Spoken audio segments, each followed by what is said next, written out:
Welcome to the SEG Europe Regional Advisory Committee's webinar series, State of the Energy Industry. Eamon Sedikoff, Chair of the SEG Europe Regional Advisory Committee, and myself, Lori Weitzel, will serve as your host for today's webinar. Before we begin, the model for the webinar will be a short presentation followed by an extended question and answer session. During the question and answer session, if you'd like to ask questions, please raise your hand in the webinar interface, and I will adjust your settings to allow you to ask your questions directly to the presenter. Conversely, you can add your questions to the Q&A box at the bottom of your screen in the toolbar. And so with that, today's presenter is Will Ashby, who is Executive Vice President, Eastern Hemisphere at TGS. Will joined TGS in 2011 with the acquisition of Stingray Geophysical. He has served TGS in a number of leadership roles, including M&A, finance, investor relations, HR, and marketing. Will had executive responsibilities for the North America business from January 2009 before moving to the role of Executive Vice President, Eastern Hemisphere in March of 2021. Will has over 23 years of experience in the oil and gas industry, having worked with BP, Quintic, and a number of startup E&P service companies. Will received his master's and bachelor's degrees in honors in geography from the University of Oxford in 1997. And with that, I'd like to turn it over to Will. Right, thank you, Laurie. Thank you all for having me here, and good afternoon to those of you joining in Europe, and good afternoon, good morning to those of you in the US. So it's a real pleasure to be a part of the SEG Europe Advisory Committee webinar series. I was just talking with Laurie, and I think we've been doing these webinars since around 2018.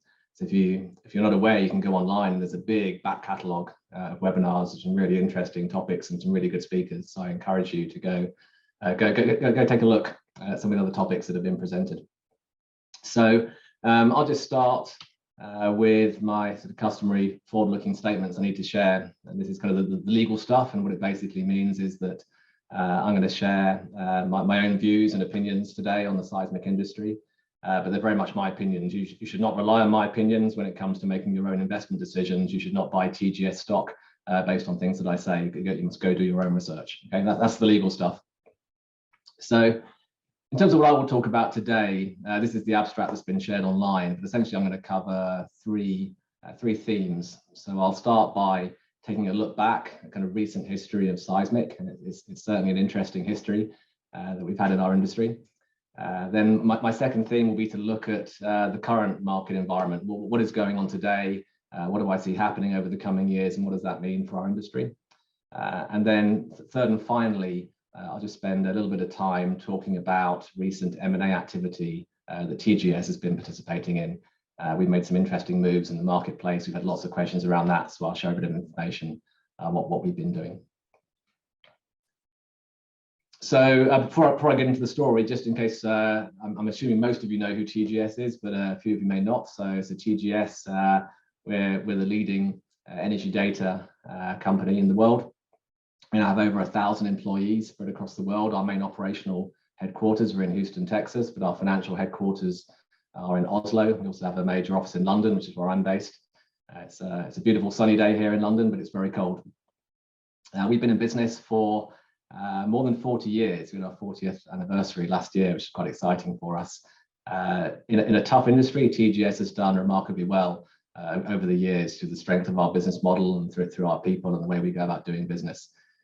We are traded on the Oslo Stock Exchange, and I say we're very much, although we're often associated with seismic and seen as a seismic company, we're very much an energy, data, and intelligence company. We actually provide data and intelligence across the full spectrum of energy. You know, not just oil and gas, but we now include wind energy data, solar energy data, geothermal energy data. So we cover the full energy spectrum. And just to be slightly more specific, I guess if I focus on the four key parts of our business, so first and foremost our multi-client library. So we have G&G data, which comprises seismic data, CSEEP data, well data, et cetera. We have this in a multi-client library, and what I mean by that is TGS will go and invest in data, either acquiring new data or processing data, which goes into our library. And then we will look to license that data on a non-exclusive basis to the oil and gas companies who are our customers. And we've been doing that for over 40 years. And during that period, we've invested more than $5 billion in data for our clients to use. We do it onshore, offshore. You'll find us in the most mature basins in the world, and you'll find us in the most frontier markets in the world, providing data to our clients. We also now operate in the ocean bottom node market through our recent acquisition of Magseis Fairfield. And Magseis Fairfield were the leader in ocean bottom nodes, which makes now TGS the leader in the ocean bottom node market as well. Very much a leader in terms of technology, in terms of track record, and in terms of the sheer number of nodes we have and the number of surveys we've done. So Magseis Fairfield have actually conducted 100 OBN surveys across the world since they were formed, which is more than anyone else has done. And they just have a phenomenal operational and QHSE track record. Then the third area we operate is new energy data, which I mentioned. So we now offer energy data across the full spectrum of renewable products. Examples would be our wind Axiom offering. So that's providing data for wind farm operators, wind farm developers, people playing in the energy market. And it's we have an online platform providing both public data, but also proprietary data that we collect ourselves. And you'll see in the picture in this slide, that's an example of us collecting data using a LiDAR mounted on a buoy that goes out into the ocean. This one's about to be deployed offshore US. It's currently actually deployed offshore US, acquiring data. We'll be acquiring data for a 12-month period.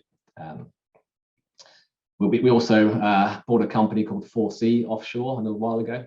So 4C Offshore are probably the biggest name providing data and intelligence into the offshore wind farm industry. In addition, we have capabilities, data around carbon capture, as well as geothermal solar. And then the fourth area we operate in is data processing. So we have 250 processing employees globally. We've recently added to our capabilities through the acquisition of the ION geophysical processing software, algorithms, technology, and hired a significant number of their people to add to our own. So we now have really a first-class data processing organization. We have significant compute capacity, both in-house on-prem capacity and capacity we access through the cloud. We work in the proprietary and the multi-client processing markets. We do DAS and VSP imaging, operating land and marine. So it's an extensive business. So that's who we are. That's my kind of TGS sales pitch. Let's move on with the key themes of today. So I will start by taking a look back. And I guess the origins of seismic goes back a long time ago, but I'm going to focus on the recent history, starting from around the year 2000 through to current times.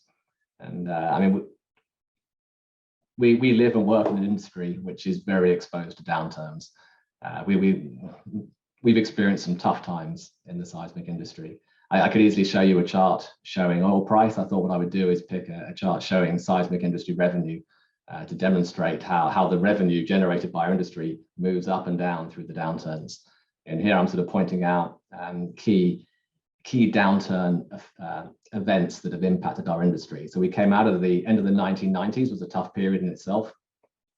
You saw, I remember back in the late 90s, oil price going down to $9, $10 a barrel. We come into the 2000s with some optimism, and then get hit by multiple events that impact our industry. The dot-com bust. We had a global recession kicking off. We had the 9/11 tragedy and the impact on air travel following that. The early 2000s, real tough time then for our industry. Then things started getting better. And then 2008, financial crisis hits us. And the following years were again really tough for our industry. And then certainly for people working US Gulf of Mexico, it got exacerbated by the dreadful events in the US Gulf with the Macondo Deepwater Horizon incident.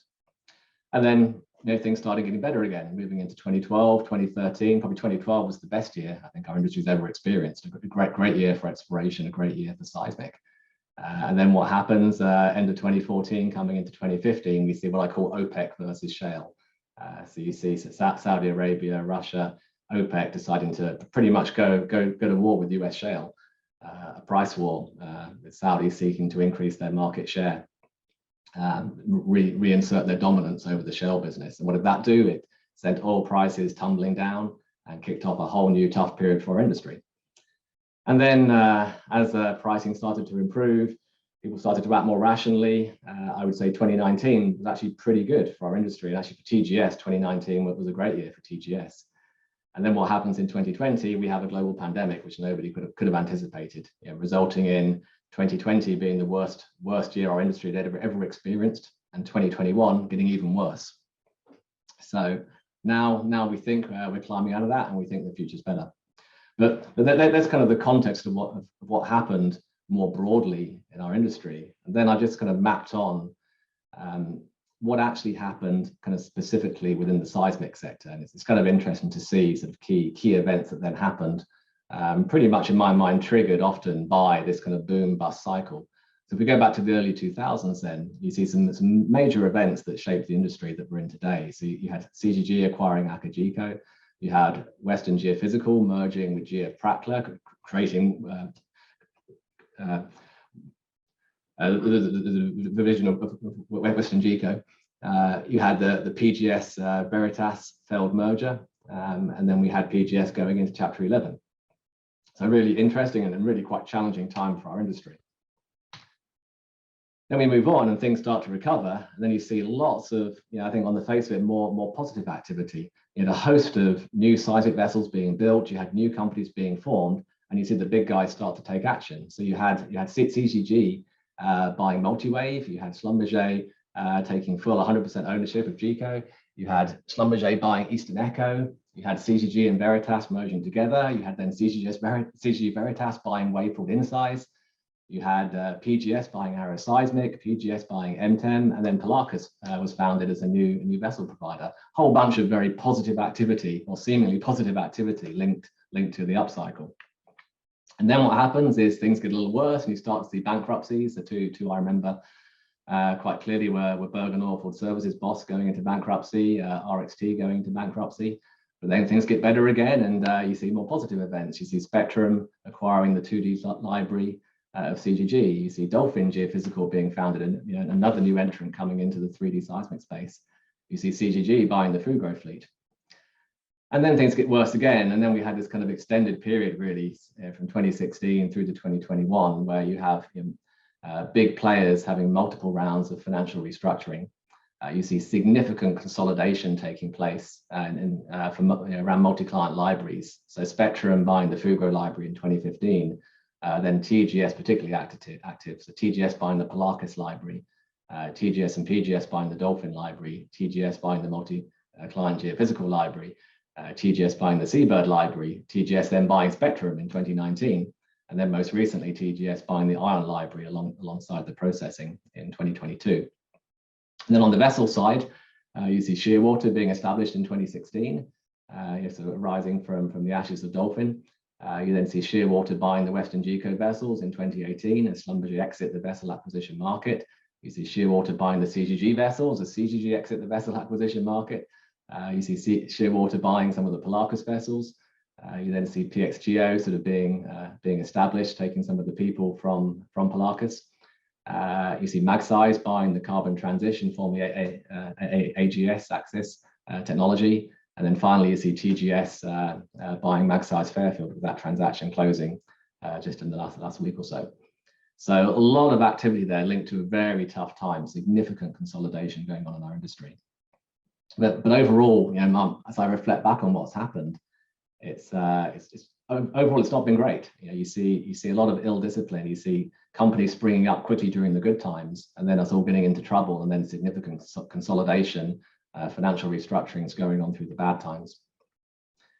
So what does all this mean? And I have a finance background, so I often go back to the numbers to try and look at things, try and understand if things make any sense.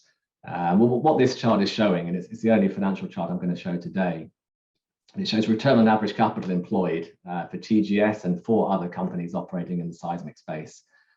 So return on average capital employed is essentially the profit that you make on the assets you've invested in. So it's a percentage profit based on the assets you've invested in, simplistically. So looking through time, I'm showing 2017, 2018, 2019, ultimately out to 2022, and I'm comparing the annual return on average capital employed for these 5 companies. And what you see is a pretty bad story. A significant number of negative returns happening almost year after year after year. So if I take an example, we'll just take 2017, which is on the left side of the chart. So you can see in 2017, well, sure, TGS, we had 10% return on average capital employed. And then one other company just about had a positive, a 2% return on average capital employed, and the three other companies all had negative returns on capital. So they're all making a loss. And even TGS at 10% return on average capital employed, I mean, that's not great. To be a thriving company, your return on capital should be higher than your cost of capital. And typically in the seismic industry, the cost of capital is going to be at least 10%, let's say. So you need to make a return above 10% to actually be a thriving, surviving, sustainable company, I would argue. So looking across this kind of recent history here, there aren't many examples of companies having a year where they're making in excess of 10% return on capital employed. So that demonstrates an industry in which the key players have struggled.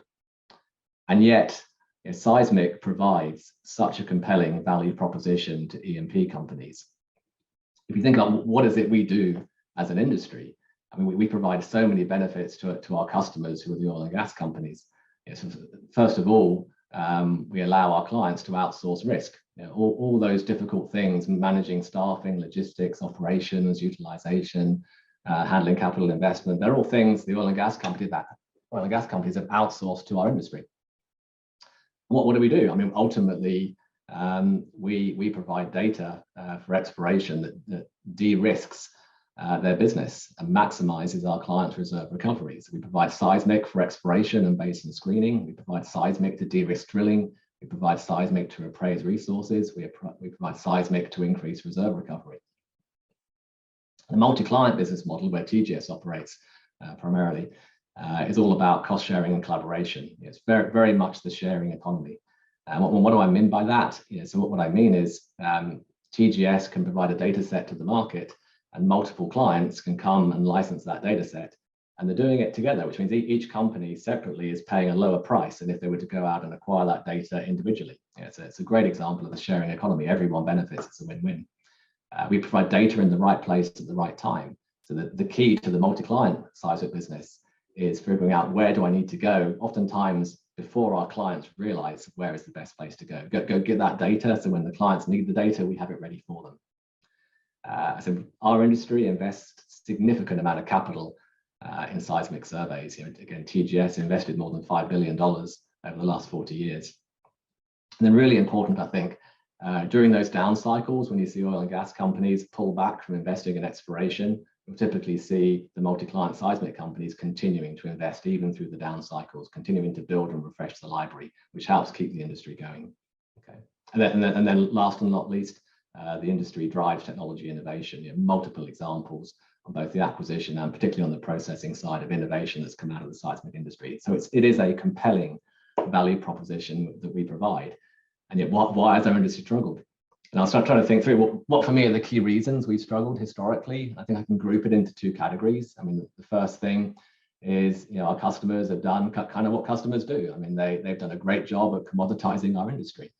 Particularly over recent years, we find that the clients are very procurement process driven, and the priority for procurement teams is to drive the price down. In fact, it's been really challenging, I think, for our industry to achieve any significant price premium for technology differentiation. So when Schlumberger took the decision to exit the vessel acquisition market, I remember their CEO at the time, Paul Kipsgaard, saying quite specifically that ultimately Schlumberger's customers had not been willing to pay the premium for the differentiated technology that Schlumberger had invested in. And if customers aren't willing to do that, then it's a tough place to keep investing.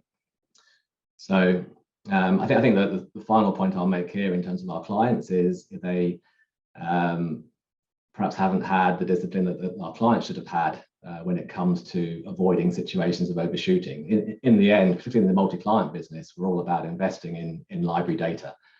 Yet you've seen multiple examples of the history where you've had different seismic companies acquiring data in the same place, often supported by different oil and gas companies, when probably it would have made sense to all come together and invest, and do that sharing economy I described properly.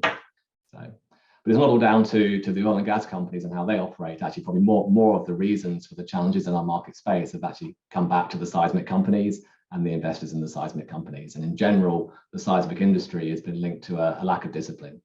We have low barriers to entry. If you go back to through the early to mid 2000s, you saw multiple new companies being formed, lots of investment in new seismic boats. It was relatively easy in those days to raise finance to go build a seismic boat, and that's exactly what happened. As I mentioned, we've had overshooting of libraries, and we can't always blame our customers for that. Frequently, there have been decisions by seismic companies to go and shoot data right where someone else has just shot data, or often, sometimes at the same time. Some famous examples of that. Vessel utilization, driving decision making. When you own assets, boats, you need to keep those boats busy. So sometimes you will go out and acquire seismic data, perhaps where in hindsight you could decide that maybe wasn't quite the right place to do it. Unsustainable debt levels. These are big investments we're talking about when you build a new 3D seismic boat. It's even just equipping a boat with the streamer kit, it can cost you the order of $50 million. It's significant investments, and much of that investment's been funded through debt. And debt you have to sustain not just in the up cycle, but through down cycles. And that's a challenge for our industry, debt. And then finally, banks and investors continue to kick the can down the road. So what do I mean by that? So when companies have gone through financial restructurings, I look back at some of the past financial restructuring events and think, perhaps there should have been kind of a bigger cleanup. Perhaps companies have operated with too big a debt, and that should have been taken care of earlier, taking some of the weight and perhaps then changing how some companies operate. So some big challenges. So will it be different now? I mean, we're now in a really exciting period, I think, for our industry. I certainly believe we're now at the start of what could be quite a significant and sustained upcycle. So will things be different this time? Have we learned our lessons? Are there different dynamics in play? And I think there are. So I'll just as a comment on the picture on this slide. So this is a picture of a road in Norway. It's called, in English, it's called the Troll's Ladder. And you can see it's quite a dramatic picture, kind of showing zigzags or ups and downs in the road as it weaves its way up the mountain. And it very much reflects kind of my feelings looking back on the industry.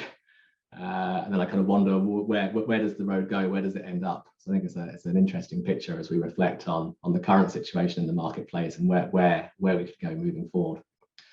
So then I think through what are the different things that are happening, the different themes that are going to impact our industry as we move forward over the coming years. And then these really are unique times. It's a whole collection of quite different themes, I think, that are going to impact our industry. They're going to change how the industry survives and I think thrives going forward. So I'll run through each of these in a little bit more detail, but in brief, we have environment, social governance, a key theme in terms of how we have to operate our companies, which kind of creates perhaps a new barrier to entry, and a new hurdle. It's almost like a license to operate. So I'll come back and talk about that just now. Energy transition. Actually, that's not a term I like. Energy transition implies you're moving away from something old and going to something different. I don't think that's the case with our industry. I think energy evolution is a much better term. Essentially, we're diversifying. So as we look ahead, clearly there will be a much bigger role for renewables within the energy mix. But hydrocarbons will stay critical, particularly gas. So I think we're evolving our energy mix. So I'll call it the energy evolution, but that's going to impact the companies that play in our industry space. And then next to consolidated industry, I think our industry today looks the most consolidated perhaps it's ever been. I think that will impact us going forward. Data-driven solutions. I think there are new ways we can generate value in our industry. We're no longer just about data. We are about information intelligence solutions. Energy security. It's a huge theme right now, particularly for those of us living in Europe, and that's going to impact our business going forward. The world post-COVID. I mean, that's probably the wrong term because COVID is still here. I still know quite a few people that have COVID right now. But we're certainly moved into a period, I think, of living with COVID, and we're seeing a demand resurgence as the world starts to get back to almost normality, and that's going to impact us going forward. And then I'll be bold here. I mean, I believe we have a pending supply crisis from an oil and gas perspective, which is going to drive a super cycle in our industry. So I'll talk about that. And then finally, I think we have quite specifically an ocean bottom node capacity crisis, which is going to impact us too. So a lot of different themes going to impact us over the coming years. I'll just briefly touch on each of those. So we'll start with the ESG. So again, ESG stands for environment, social, governance. And this is very much about a license to operate. I'll tell you a brief story here. So I remember it's probably maybe 4 years ago. I was in the office in Houston for TGS, and we had a visit from a number of our largest investors and our largest shareholders. And they came to us with a message, which is we really like TGS, we like what you're doing, we hold a significant number of your shares, but for us to stay invested in TGS, we need you to step up when it comes to ESG, because we as investors now have to ensure the companies that we invest in meet a certain minimum level of environment, social, and governance performance. Okay, so when we looked at this, we actually realized, well, you know what, TGS's ESG performance is actually really good.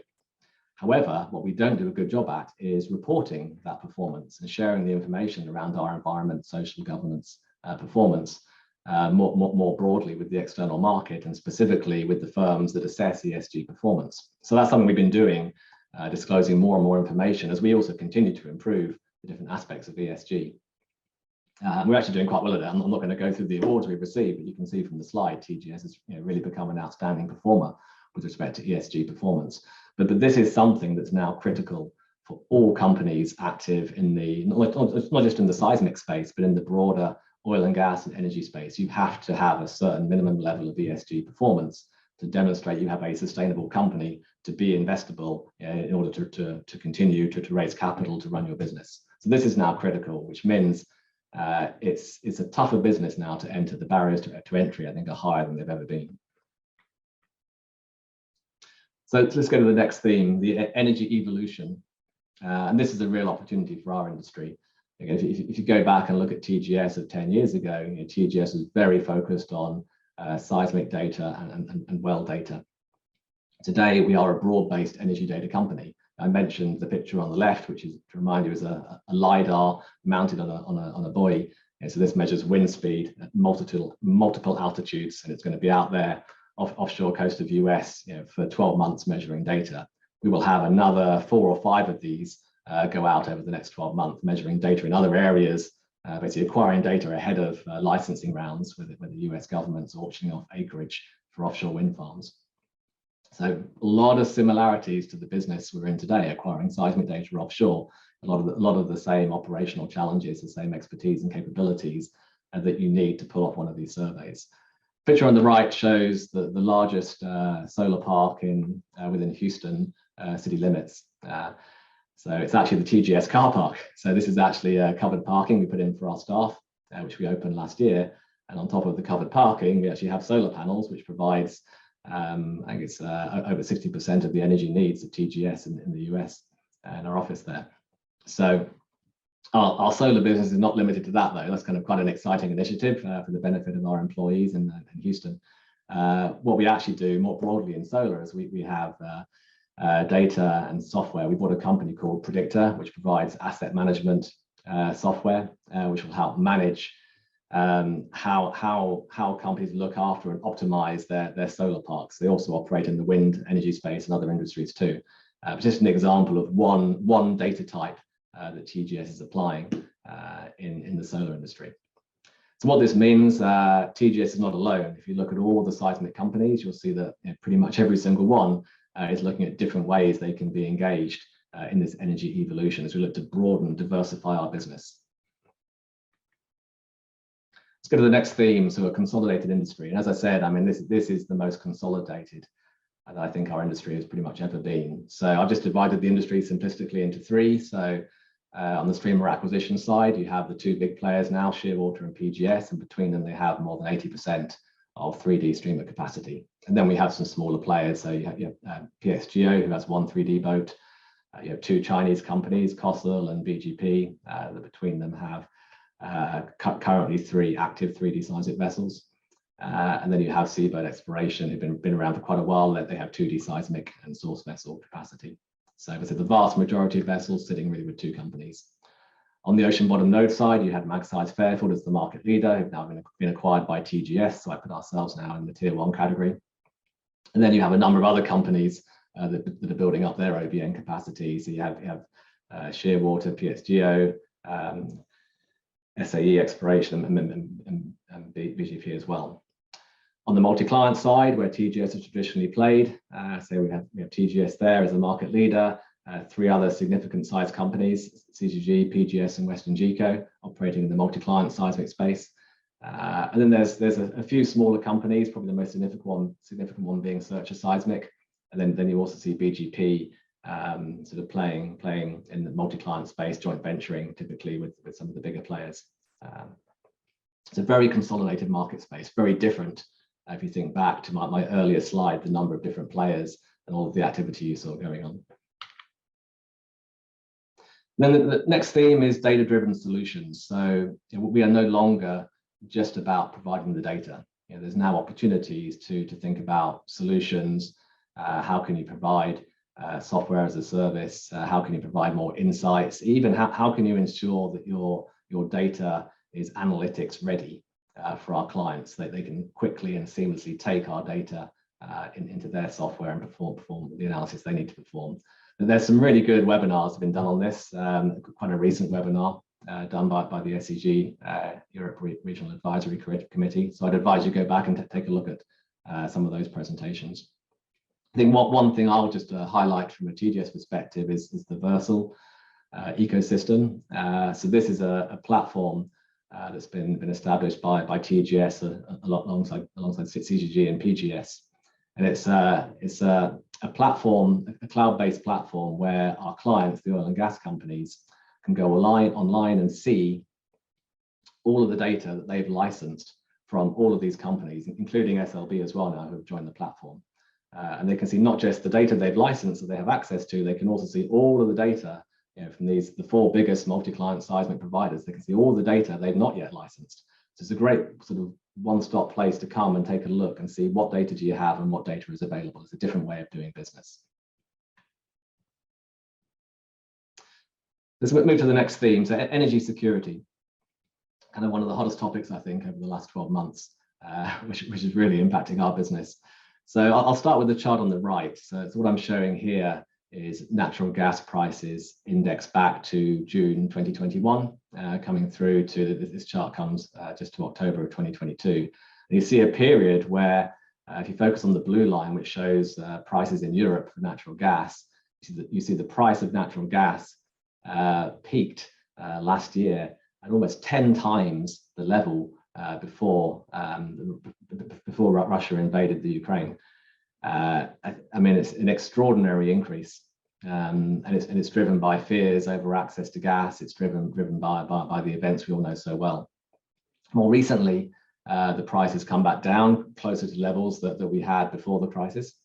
But as people look ahead to next winter, there are significant concerns. So the reason gas prices have come back down today in Europe is because actually Europe did a really good job at filling up the tanks, filling up the spare capacity before the pipes from Russia started to be turned off.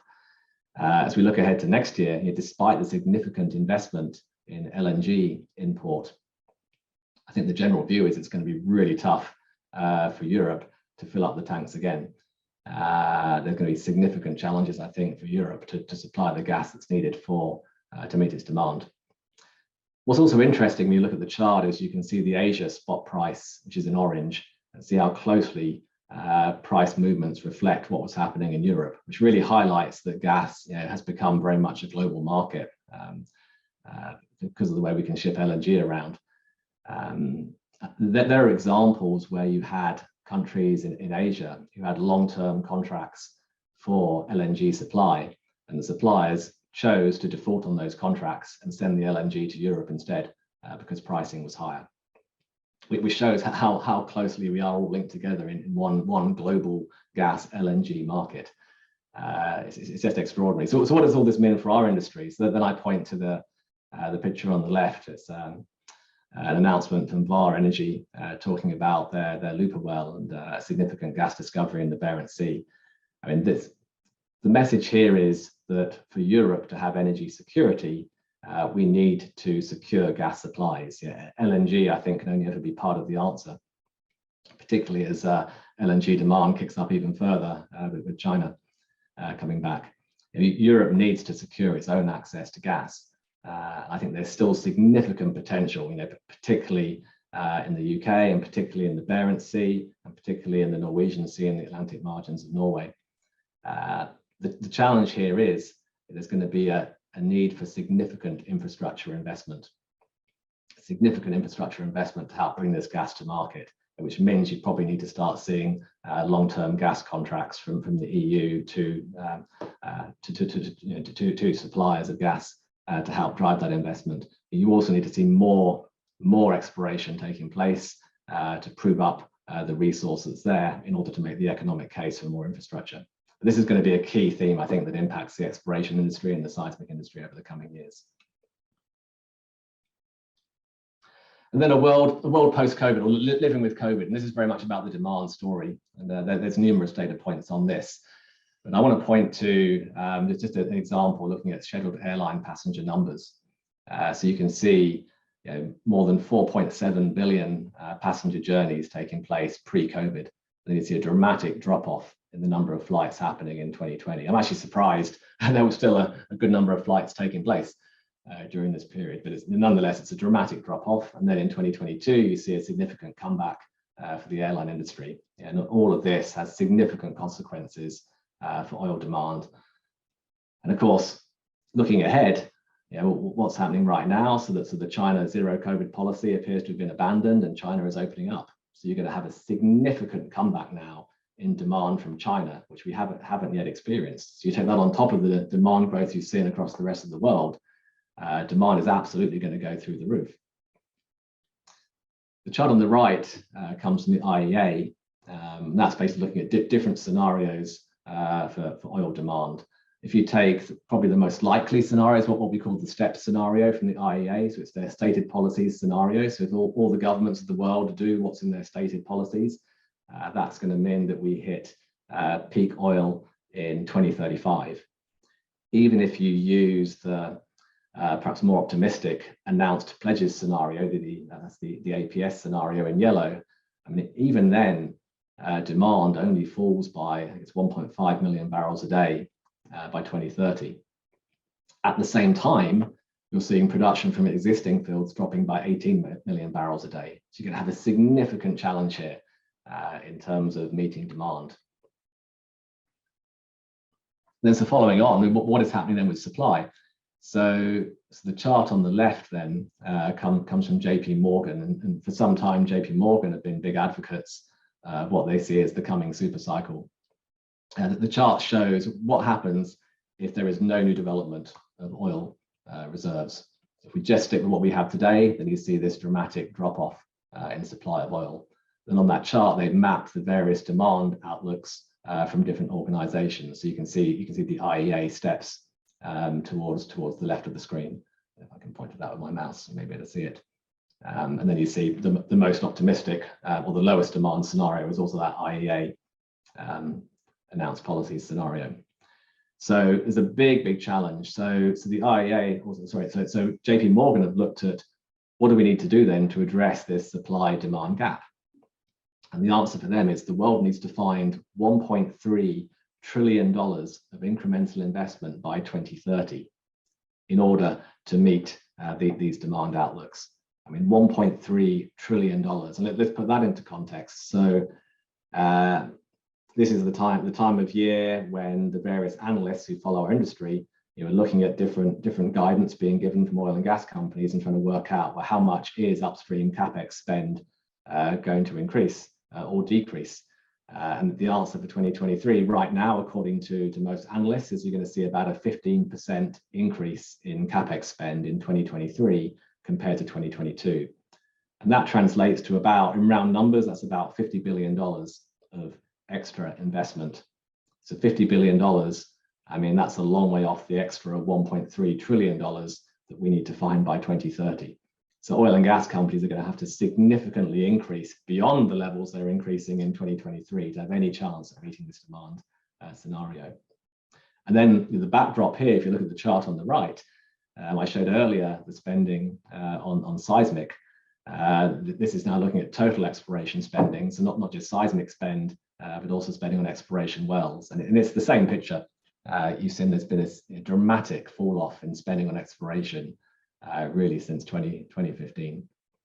So a lack of exploration, a significant demand supply challenge. To me, that says opportunity for a super cycle. But it's going to be tough for our industry to meet that. So, so we're here now in what I described as a very consolidated market with almost a record low number of vessels. The bar chart on the right shows the average number of 3D seismic vessels that were active from 1995 going out with a forecast to 2025. It's something that TGS puts together and keeps updated on a regular basis. So you can see you go from kind of a peak in 2012, I think it was about 65 3D seismic vessels active in 2012. And it dropped down last year, such that the average number of active vessels was 20. So 20 3D vessels active last year. And then our forecast going forward takes us to maybe 21, 22 vessels will be active on average during the course of 2023. The chart on the right then shows where are those vessels, and you can see actually there's 25 vessels in total. But today, this is the current picture as of today, of the 25 vessels available, there are 18 active, and more will become active during the course of the year, especially as you move into the summer season in Europe. But I will point out, if you look at the red bars, the red is showing vessels that are stacked. So 2 of the stacked vessels are Russian vessels, which of course aren't accessible to the Western market. So they will remain stacked for the foreseeable future and won't be accessible to us. It's a much tighter market is the message. And then finally, let's think about ocean bottom nodes. So I call this a capacity crisis. I mean, this is the market for ocean bottom nodes has really taken off. If you look back at, this is an estimate we put together of total market revenue for ocean bottom nodes. So you can compare, in 2020, it was approaching $600 million of revenue. The market increased in 2021. And then at the time this chart was put together, which was November of last year, you can see more than $800 million of revenue for 2022. At the same time, the industry had already secured an equivalent volume of business for 2023. And in addition to that, you can see a significant amount of further opportunities in the pipeline that were yet to be awarded. So you put all this together, I guess the story I'm showing here is that there's potentially twice as much business there available for the ocean bottom node market in 2023 as there was in 2022. And there simply aren't enough nodes to deliver all of that business. So that's a significant issue. So let me bring this to the second part of my presentation to a conclusion then. So will it be different this time? As we look at this new upcycle, this much more positive market environment, will it be different? And I guess my first point is we have to be careful with predictions. It is notoriously difficult to predict what is going to happen in our industry, and people often get it wrong. However, so I won't make a prediction, but what I'll highlight is what is different this time. And what is different is certainly that there are some key dynamics here, which is very different to previous periods. So this focus on ESG, raising the barriers to entry to our industry, the discipline that we see now from the seismic players. I like to think we've learned the lessons from the past. We certainly have seen significant discipline, I think, from the key players in the industry over the last few years. And as I say, significant consolidation means there are fewer players. And then, as I mentioned, the demand supply fundamentals are looking really good right now. We are seeing significant demand recovery, and really Chinese demand is only now just starting to come back. So our industry has yet to experience the impact of Chinese demand getting back to where it was pre-COVID. Energy security is now a key priority, and to be frank, it wasn't a priority for most governments 5 years ago. And all this on top of the significant underinvestment in exploration. So those fundamentals are looking very good. And finally, the diversification presents new opportunities for our industry, both data-driven solutions and new energy solutions. So I'm certainly very, very excited. So I'll now just spend maybe 5 minutes and just talk quickly about the recent M&A activity that TGS has performed. And I'd like to say it's a fast reaction to the exciting marketplace we find ourselves in, but actually this is very much linked to the strategy that we put together back in 2019. We actually went to the market in our Capital Markets Day in 2019, provided, I think, very good, a good amount of clarity on TGS's strategy, which I'm showing here, basically based around profitable growth of our core business, ensuring that we're a technology leader and looking to diversify our business. And when I sort of map on the recent M&A that TGS has done, you can see it aligns very clearly with our strategy. So you can see us buying the purchase of Magseis Fairfield very much aligns to our strategy to bring new technologies into mature basins. And it also links closely with our strategy around imaging and processing and looking to improve and expand our ocean bottom node processing specifically. You also see the acquisition of the ION geophysical library alongside the Magseis Fairfield capabilities really helping us in our strategy to strengthen our position in the South Atlantic. And I'll come back and show more information on that in just a second. And then you see the acquisitions of Predictor. So that's the company, the asset management solutions company I mentioned earlier. It really helps us with respect to our data analytics strategy and helps us as we look to diversify into other industries, as well as 4C Offshore, the leading player for offshore wind data and intelligence. So you see a very good alignment between the acquisitions we've done and the TGS strategy. And I'll just give you a little bit more information on ION and Magseis. So for those of you that are not aware, so TGS acquired the key seismic assets of ION Geophysical with the transaction closing on the 31st of August 2022. So ION Geophysical were going through a bankruptcy process in the US. All of their assets were up for auction.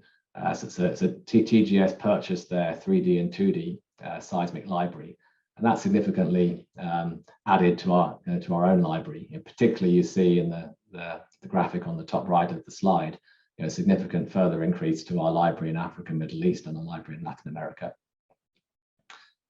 In addition, we purchased the software and the algorithms and the technology and the hardware of the data processing business. And I was really pleased we were actually able to hire, I think it was about 65 people we hired from ION Geophysical, having them come and join the TGS family.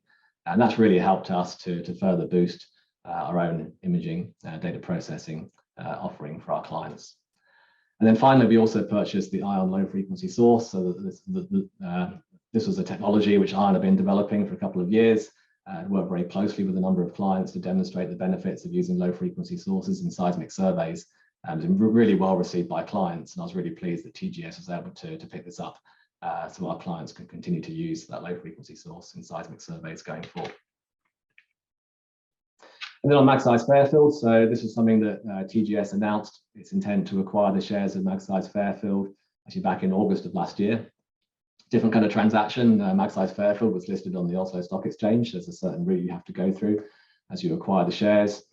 So that, I'm pleased to announce, has now been completed. We made an announcement on the 5th of January regarding our compulsory purchase of the last couple of percent of Magseis, and we now have 100% of the Magseis Fairfield shares. So Magseis Fairfield is now TGS. And just in terms of the rationale for doing this, it really strengthens TGS, as we've seen a significant increase in ILX, or infrastructure-led exploration, in ocean bottom nodes is kind of the key technology, I think, for ILX. So it positions us really well to provide not just proprietary seismic for our clients in ILX areas, but also to expand our multi-client offering in these ILX areas.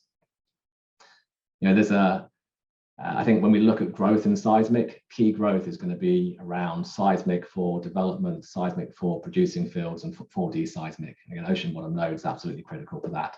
That's going to be a key growth area that TGS wants to be a part of. There's a direct link here with our OBN processing. I think being able to offer to clients a combined acquisition and processing solution for ocean bottom nodes is going to be really important. And finally, this also helps us with our diversification into other industries. Magseis Fairfield have been very active looking at how they can work in different ways. For example, they have a JV with Fugro, looking at providing ultra high resolution 3D alongside geodata from Fugro as they address the carbon capture storage market and other renewable markets offshore. And I think when you acquire a company, you have to think about not just how is the company I'm buying going to make my company better, but how are we going to help that company to do better. And I think TGS brings much stronger financial position, giving Magseis Fairfield as part of TGS a much stronger balance sheet to go out and do business. We have by working together, we're going to have good cost synergies and cost control, and also we're going to help Magseis Fairfield to expand their own backlog, through providing them with more multi-client work going forward. So I think it's a really good fit bringing the two together. So that brings me to the end. So I'm really excited about what's going on. Maybe I'll point you to one more photograph. You'll see another photo of a road in Norway. This is the Atlantic Road in Norway, which is a phenomenal picture. And for me, if I was to put my thoughts on the future of seismic into a picture, this would be the one, because it's a picture for me of excitement, of hope, of beauty. We work in a beautiful industry. It's an exciting industry, not just from a technical point of view, but also in terms of what we ultimately do. I always say to people, our industry is about providing the world with energy to raise people out of poverty. So this for me encapsulates the beauty of our industry and the hope and optimism we have going forward. I think what we see right now in the market is increased urgency from our clients, the E&P companies, the oil and gas companies, who want to shorten lead times and fast track the E&P cycle to first production. There's real urgency now, and certainly TGS and our industry can help them. So we're now here with the leading OBN company. We're going to be expanding our multi-client OBN footprint across mature basins. TGS was already the leading player in frontier basins, providing data across a host of growth regions for our industry. We're investing in technology, imaging ocean bottom nodes, and we're an energy data and intelligence company across the energy spectrum. So I think it's exciting times for TGS, and it's exciting times for our industry. And with that, I bring things to an end and pass back to Laurie and to Eamon. Thank you. Thank you very much, Will, for that excellent presentation. With that, I have a question. TGS has been known for many years as the asset-light seismic company, and has proven to be a very successful business model for the company. What would you say to those people that were surprised by TGS' decision to buy Magseis Fairfield and become asset-heavy? Yeah, it's a good question. It's a question I guess I've had a few times, Laurie. So I think first and foremost, it's a reflection of the market. I mean, things have changed, and all these themes I've just talked through, I think provide the answer. Ocean bottom node is very much the growth area in our market, and TGS needs to be there, supplying the right data that our customer needs at the right time. So for me, that's the most obvious answer. However, I would also challenge, I mean, is TGS buying Magseis Fairfield really fundamentally changing our asset-light business model? To an extent, yes, but not as significantly as you might think. I mean, I'd say, first of all, the reality is that Magseis Fairfield themselves were an asset-light company. So they don't actually own, didn't actually own their own boats. All of the boats, vessels that Magseis Fairfield used, they access through charter agreements. So taking a mixture of short, mid, and longer term leases. So they don't actually have their own vessels. So it's kind of an asset-light business in itself. The key thing that Magseis Fairfield owns, the key assets they invest their capital in, has been the actual ocean bottom node inventory. And there we have a significant shortage. So TGS, I can say, will continue to invest in ocean bottom nodes, because the industry really need more ocean bottom nodes. I'd also say probably the key challenge that the asset-heavy companies have experienced through the history of seismic is the sheer level of debt they've taken on to invest in those assets, which then burdens the balance sheet and makes it very challenging when you go into the down cycles. So that's something which TGS is not going to be impacted by. We were able to purchase Magseis Fairfield using a combination of shares and cash that we had in the bank. So TGS remains a zero to low debt company, which will give us the financial strength to keep making the right decisions at the right time. So I feel pretty happy with the change to our strategy. Thank you. There's another question. TGS seems to have been one of the most active companies doing M&A. Do you see there being more consolidation in the market, or is it all the consolidation already done? So it's certainly true. As I said, I think we probably see the most consolidated industry. Certainly that I've experienced in my career. Again, if I reflect, if I look at the streamer acquisition side, we have a very consolidated industry.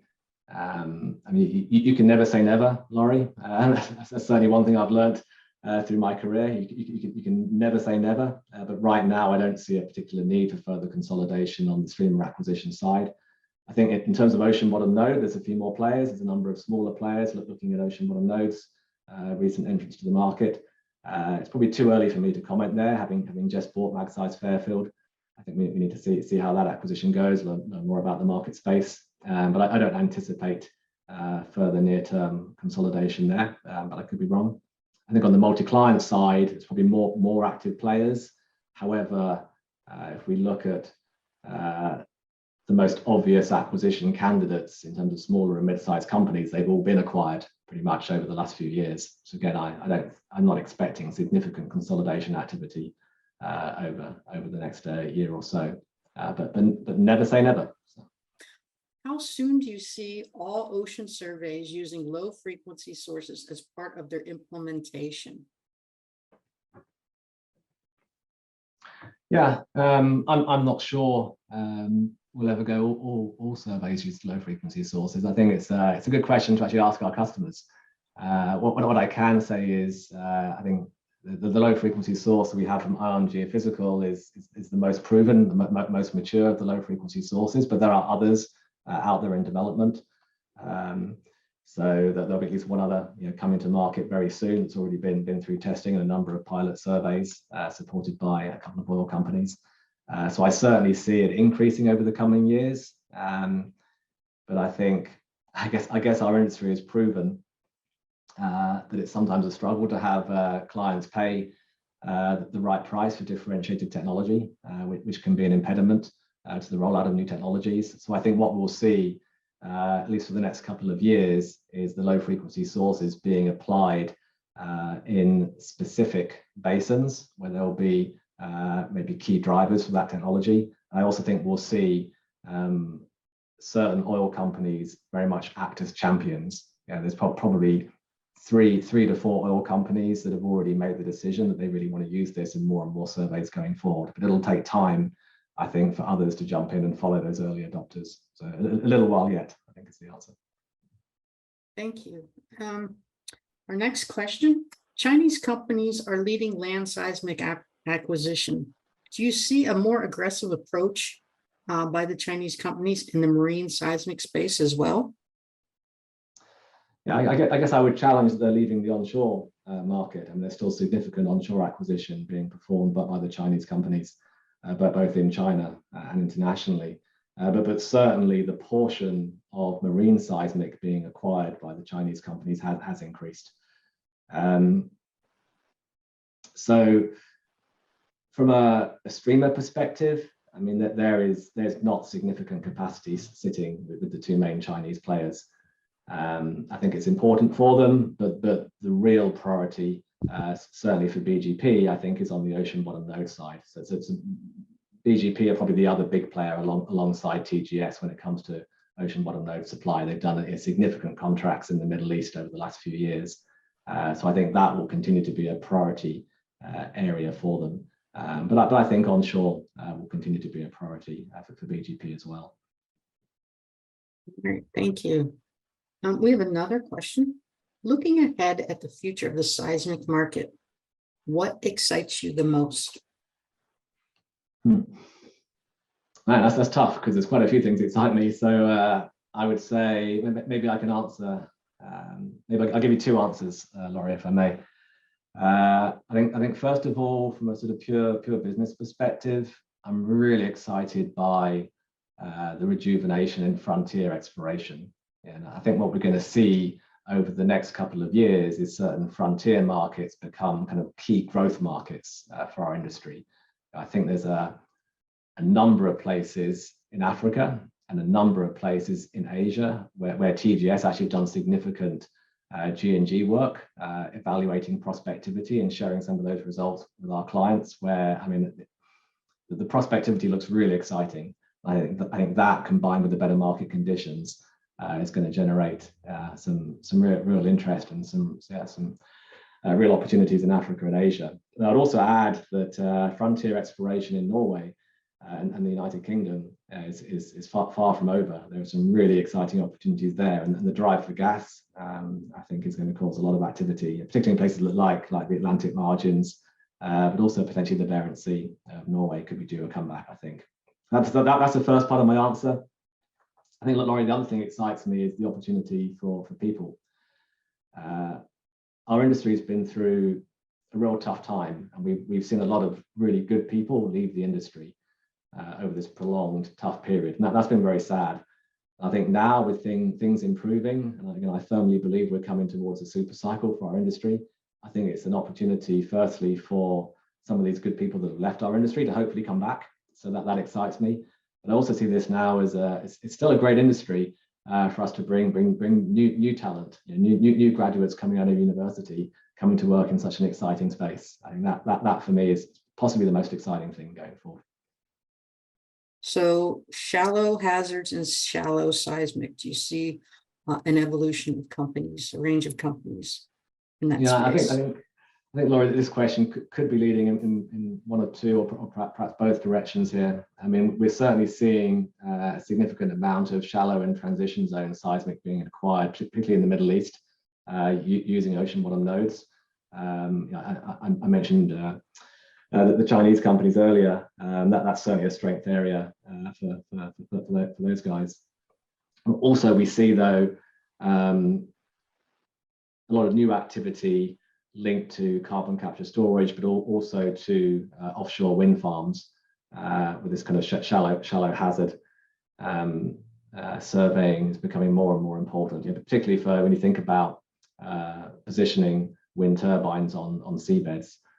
So that's an example of an area where Magseis Fairfield we're starting to expand, and we see multiple companies expanding in that area. So I think that could potentially be a key growth market for our industry going forward. It's certainly an opportunity for diversification for our industry. Thank you. Let's see. Can you comment on where you are doing your computations, cloud or in-house? Yeah, so it's, I mean, in some respects, it's all in the cloud, I guess, because I mean, we have a significant sized supercomputer center based in Houston, but it's located separately from our office. So our data processing team still accesses our own on-prem capacity effectively in the cloud. So the way we do things is we basically have, we size our supercomputer based on our kind of core capacity needs.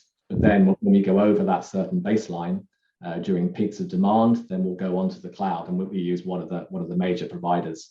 And there's a small number of major providers of supercompute capabilities. It's the players such as Google and Amazon and Microsoft, and we're using one of those big three to provide us with supercompute capacity during peak periods. So that's kind of how we operate then. So it's kind of a mixed hybrid model. Interesting. Thanks. Any comments on progress towards elastic full waveform inversion? I suspect I know where that question's coming from, because somebody was asking me before the webinar, Laurie, and I said I specifically wasn't going to answer technical questions on elastic FWI. So it starts to move outside of my capability set, and I think there's probably better people in SEG who can give you a much better answer to that question. Okay, all right. Well, to be determined later on by somebody more technically in that area. All right, excellent. All right. Do you have any recommendations for your current seismic related employees in the current market? Should they be too worried about the future, or should maybe they not be too worried about the future? So I would say focus on the present, because we're having fun. This is a great time to work in our industry. We're having fun, and keep having fun. And then in terms of the future, as I said, I think the super cycle is coming. So I feel extremely optimistic. You're in the right place. Stick with us, and we're going to do well. With budgets being reduced in tech E&P companies. How can we convince companies to spend more to meet demand? I think in the end, the market's going to do it for us. It's one of my big concerns, perhaps. I mean, I've described an outlook that I think is very positive for our industry. It's also kind of scary if you step away and take off my seismic hat and step away and just think from a global perspective. The demand supply situation, I think, is going to get extremely challenging, and it's going to cause, I think, some quite dramatic actions from governments, from the public, and therefore drive the right decisions in companies and bring capital to the right areas so we can address this major problem that's coming our way, which will result in the super cycle I see on the horizon. So it'll happen naturally through demand and supply dynamics, I think is the answer. Okay, all right, thank you. Last night I met a person who had bounced around jobs in seismic processing and geophysics. He just ended his latest contract. So staffing for the super cycle is going to be tough, ? And I think that maybe leads to loss of experienced professionals. I think that's what he is meaning. And how will that impact this super cycle that's perhaps on the horizon? Yeah, it all ties in, and I think I concur. I was last time I was in Houston. I had a classic experience. People often talk about it anecdotally. You arrive at Houston Airport and you jump in an Uber, and your Uber driver is a geophysicist who used to work in seismic data processing. And I had exactly that experience on my last trip to Houston, which is a shame. People have had to leave our industry. And I fully acknowledge there's still a lot of people that would like to come back to our industry. And I think, and what excites me is, I do truly see a recovery, which I think will be sustained, and it's going to give, I think, those people that left, I really hope a significant portion of those people come back to our industry, because I think there will be exciting opportunities for them to continue their careers in seismic and in geophysics. There's a question about the value of truly... What's the value? Yeah. Oh, go ahead. It looks like. Now, what's the value truly investing in developing technology? It says, and expertise as a multi-client company, especially acquiring mega sites. And because the technology and the strategy is slightly different for TGS, what's the mindset behind that? Yeah. And then it comes back to, I mean, the reality is we have now diversified away from being a pure multi-client company. Yeah, so we are now the leading ocean bottom node provider, which means we have a significant role to play in proprietary contract seismic, as well as continuing to do multi-client seismic.